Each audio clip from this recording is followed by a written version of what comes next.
Bismillahirrahmanirrahim. Iqra' bismi rabbikal ladzi khalaq. Khalaqal insana min 'alaq. Iqra' wa rabbukal akram. Alladzi 'allama bil qalam. 'Allamal insana ma lam ya'lam. كلا إن الإنسان ليطغى أن رآه استغنى إن إلى ربك الرجعى أرأيت الذي ينهى عبدا إذا صلى أرأيت إن كان على الهدى أو أمر بالتقوى أرأيت إن كذب وتولى ألم يعلم بأن الله يرى كلا لئن لم ينته لنسفعا بالناصية ناصية كاذبة خاطئة فليدع ناديه سندع الزبانية كلا لا تطعه واسجد واقترب. Assalamualaikum warahmatullahi wabarakatuh. Bersama dengan saya Muhammad Luqman Hakim bin Osman di slot Nur Ramadan terbitan Finas. Kali ini dengan perkongsian tazkirah, iaitu tajuknya Nuzul Quran. Bila sebut tentang Nuzul Quran, apakah maksud Nuzul Quran? Senang faham ialah Al-Quran turun dari langit kepada Nabi yang terakhir, iaitu Nabi kita Muhammad sallallahu alaihi wasallam. Dan kalau kita baca Quran, kita kaji, perkataan tentang nuzul ini disebutkan dalam banyak bentuk. Ada bentuk nama, ada bentuk perbuatan dan sebagainya, iaitu lebih kurang 290 kali. Antaranya dalam surah Al-Baqarah ayat yang ke-22, Allah berfirman, wa anzala minas samaa'i maa'a, dia yang telah menurunkan hujan. Sama juga dalam surah Ali Imran ayat yang ketiga, nazzala alaikal kitaba bil haqq, dialah yang menurunkan Taurat dan Injil. Jadi kenapakah Quran ini diturunkan kepada umat Nabi sallallahu alaihi wasallam? Sebab dalam kehidupan kita sedang penonton yang dirahmati Allah sekalian, kita perlukan kepada penunjuk arah. Macam kita lah hari ni, kalau kita nak pergi ke suatu tempat, lagi-lagi tempat itu kita tak pernah pergi, kita perlukan kepada penunjuk arah.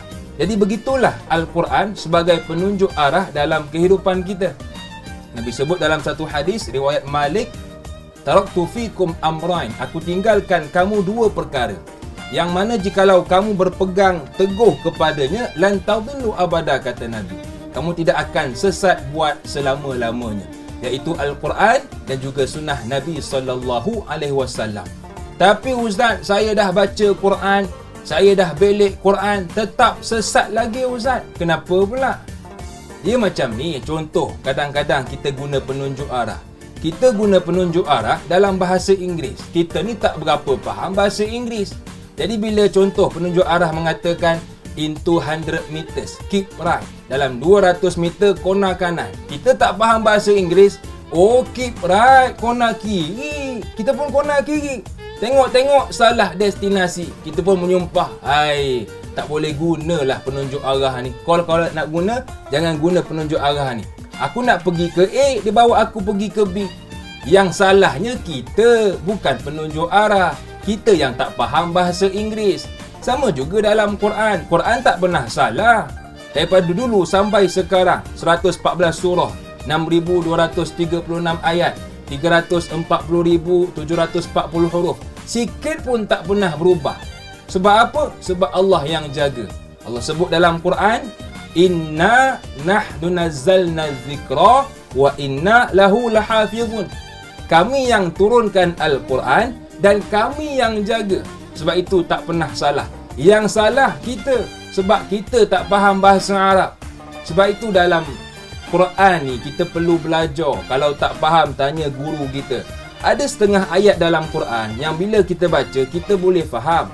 Tapi ada sebahagian ayat Quran yang perlu kita belajar apakah tafsiran di sebalik ayat tersebut. Contoh, ayat dalam Quran Allah berfirman, La ikraha fiddin, tiada paksaan dalam agama. Jadi kalau kita hanya baca terjemahan, oh tak ada paksaan dalam agama. Oh ingatkan solat ni kena paksa.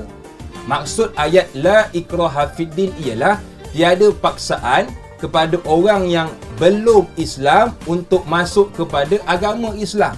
Adapun kita yang dah Islam kena paksa solat, kena paksa baca Quran. Sebab itu kena faham bahasa Arab supaya apa? Kita tidak sesat. Jadi Nabi sebut dua perkara ini ditinggalkan kepada kita. Yang pertama Quran, yang kedua sunnah Nabi SAW. Jadi bagaimana kita nak jadi sahabat kepada Quran? Nabi sebut dalam satu hadis sahih riwayat Imam Muslim nombor hadis 804, Iqra'ul Quran fa innahu ya'ti yaumal qiyamati syafi'an li ashabi. Bacalah Quran kata Nabi. Nanti Quran akan datang kepada sahabatnya memberikan syafaat. Persoalannya ialah bagaimana kita ini nak diiktiraf sebagai sahabat Quran. Kita kalau contoh kita nak mengaku Quran sahabat kita, senang. Tapi kalau nak Quran mengaku yang memang kita sahabat dia, susah. Macam kita lah, Ustaz saya ni member kepada A ni Ustaz. Tapi bila kita tanya A, betul ke A? Dia ni member kau? Mana ada, aku tak pernah jumpa, tak pernah tengok. Nak diakui itu susah. Jadi bagaimana kita nak diakui Quran yang kita sahabat kepada Quran? Kata para alim ulama, ada beberapa perkara yang perlu kita lakukan. Yang pertama ialah membaca Al-Quran. Jadi banyakkan baca Quran. Adapun kita ini kalau nak membezakan manakah yang terbaik, Muslim A atau Muslim B, iaitu bacaan Quran. Nabi sebut dalam satu hadis sahih, riwayat Imam Bukhari ada, Muslim ada. Apa kata Nabi? Masalul mu'minil ladzi yaqra'ul Quran kal utrujah. Orang Islam yang baca Quran macam buah utrujah, iaitu buah limau sitrus. Bila kita makan, rasa enak dan bau pun wangi. Itu orang Islam yang baca Quran. Wa masalul mu'minil ladzi la yaqra'ul Quran katamrah, kata Nabi. Adapun orang Islam yang tak baca Quran macam buah kurma. Bila kita makan, rasa enak tapi tidak mengeluarkan bau yang wangi. Jadi kita nak menjadi buah limau sitrus ataupun buah kurma. Jadi jom kita banyakkan baca Quran. Ustaz nak baca sampai bila Ustaz? Baca sampai ingat. Selagi tak ingat, jangan kita berhenti baca.